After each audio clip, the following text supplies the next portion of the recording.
Birsa Munda transformed the Golden Age into an ideological weapon, using an untouched past to mobilize the Munda against British administration.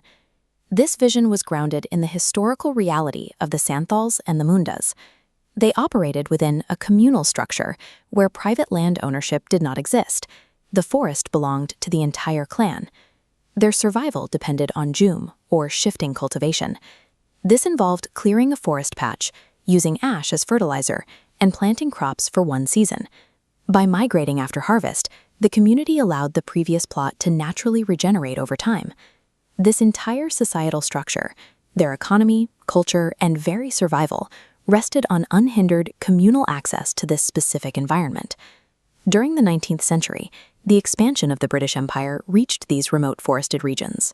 The British brought an imperial framework of private property and resource extraction that directly contradicted the tribal philosophy of communal stewardship. To the British, the forest was a commodity to be harvested and taxed.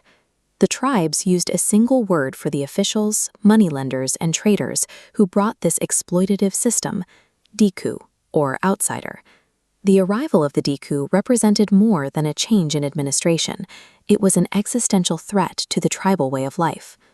The colonial government first attacked the tribal structure through the implementation of rigid forest laws. Overnight, ancestral territories were classified as state property. This map shows how fluid, communal lands were suddenly trapped beneath government-defined boundaries. Everyday survival activities, hunting, gathering, and jum farming were instantly criminalized within these newly drawn borders. These policies facilitated a massive wealth transfer, legally stripping land from the tribes and gifting it to zamindars, or elite landlords.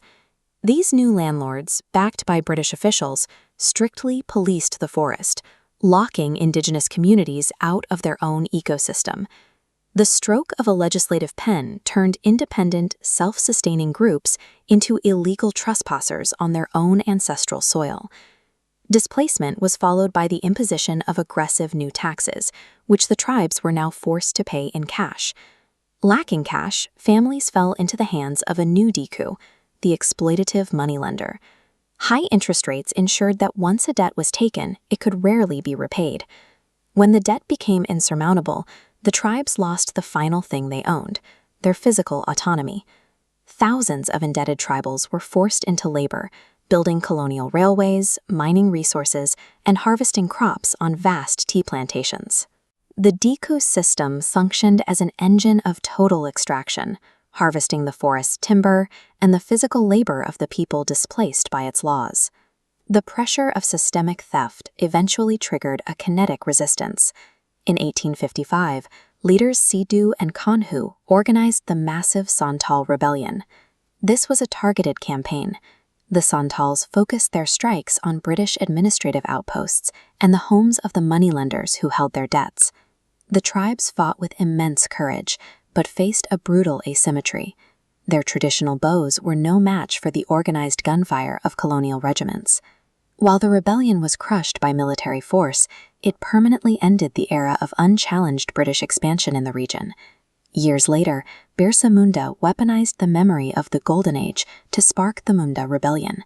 He demanded the total expulsion of all Dikus and the absolute reclamation of tribal land rights. Birsa Munda was eventually captured, and the British state used its superior military might to suppress the uprising. Birsa Munda's resistance established a legacy that outlived his capture.